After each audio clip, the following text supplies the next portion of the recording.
दोस्तों नमस्ते प्रणाम। मैं आप सबके लिए मिश्रा अपने यूट्यूब चैनल ललिता देहाती गीत में आप सबका स्वागत करती हूँ, अभिनंदन वंदन करती हूँ, नमस्ते प्रणाम करती हूँ। तो आप लोग कैसे हैं? उम्मीद करती हूँ बहुत अच्छे होंगे।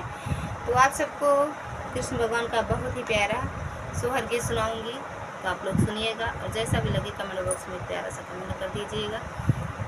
जन्माष्टमी की ढेर सारी शुभकामनाएं आप सभी को। चार दिना के कान्हैया